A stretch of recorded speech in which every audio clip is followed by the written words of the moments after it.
Good morning, Fellowship of the Clouds.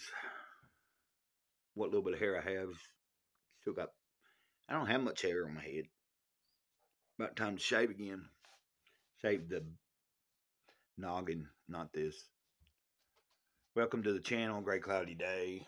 I am Gray Cloud, Sage of the Eternal Moment. And that's a little big girl right there. Little big girl. Little big girl, yes.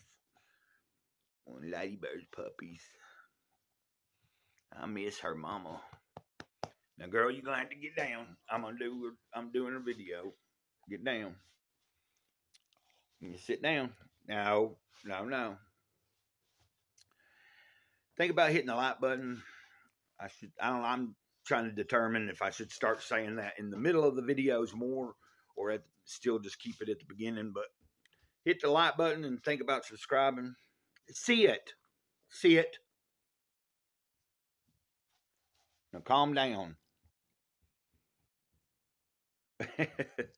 No, calm down.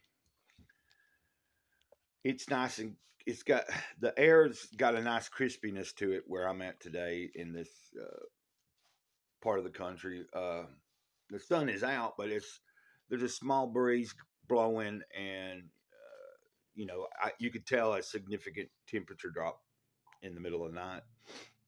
I got up, put some long pajama bottom type things on, and then a long sleeve shirt. Now it'll probably warm up here in a little while, but I think the high today is only 77 is what I remember seeing. So, and then tonight, going into tonight, it's going to be in the 50s. So I don't know what it got down last night into, but isn't it funny how going from extreme cold into, like, say, mild warmth, sometimes it'll feel like really hot, or if you're going from extreme hot weather into a mild coolness, like the 50s and 60s is not cold, but when you go from having 89 to 100-degree weather for a few months, and then all of a sudden you start dropping down into the 70s, the 60s, the 50s, when you have those nights of the 50s and 40s, it feels cold. I mean, it feels a lot colder than it, but once you adapt and it starts getting colder, like by the time we get in the middle of the winter and you're adapted to it being really cold, it's weird because then you have days that are 50 or 60 degrees and it'll feel like it's really hot. Isn't that weird? We're very adaptable creatures. October 8th, this is a Jesus calling. I'm going to do a Jesus calling here. I just kind of got on a tangent there. October 8th. I love you with an everlasting love.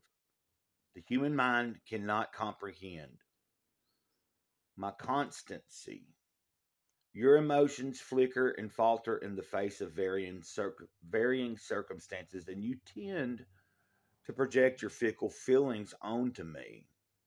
Thus, you do not benefit fully from my unfailing love. When I was reading that before recording, I thought about that. Throwing those fickle feelings onto him and blinding, like slowing down the benefits of fully embracing the spirit wholeheartedly and just trust and, that whatever happens today is where it's at, where it's supposed to be. Whatever moment I'm in, I'm supposed to be in that moment, and I have to make certain decisions based on what moment it is and stuff. But let's go on and finish this reading. You need to look beyond the flux of circumstances and discover me gazing lovingly back at you. This awareness of my presence strengthens you as you receive and respond to my love. I am the same yesterday, today, and forever. Let my love flow into you continually. Your need for me is as constant as the outflow of my love to you. And then when I was reading that to myself, I found myself going, yeah, like my longing to be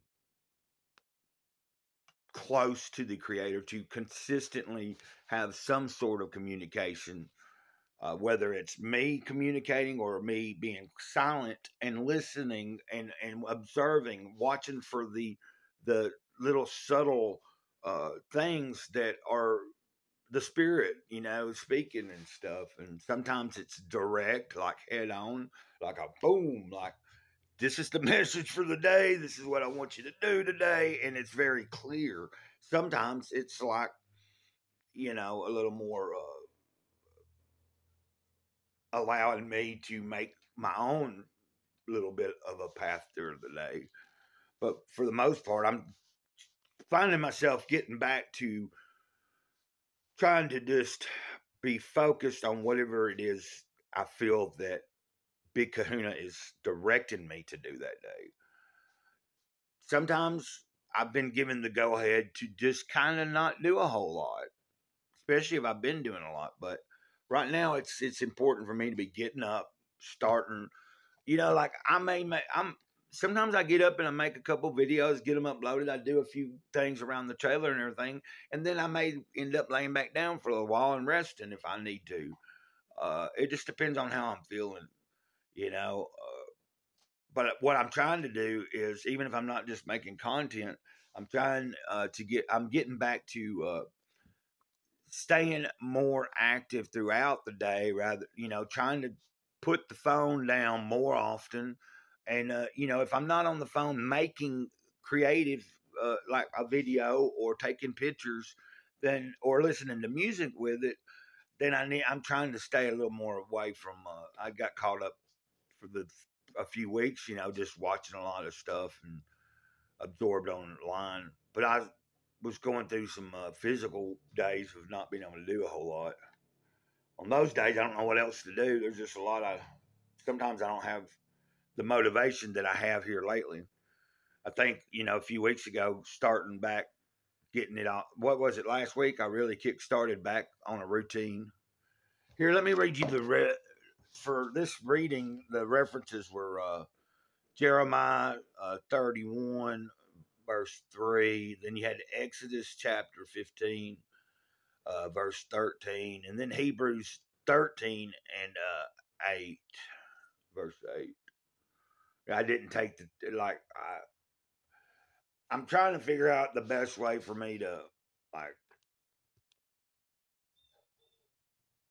we'll figure it out going into the next year. Because I'm supposing, I don't know. I didn't start from the very beginning of this book because when I got this given to me, I don't remember what month it was I started. And I'll have to go back in the videos and see where I started on Jesus Calling. But I want to begin at the beginning of it. When it hits January, I want to do like, maybe actually, it'd be just cool to maybe share the introduction and it tells about the author and stuff like that, and then go into the first reading starting in the beginning of the year. And I guess it don't really matter if I end up repeating myself. I don't know. It's going to have the same, whatever day it is next year on that date, though that particular reading for that day is going to have a significant meaning for that day anyway.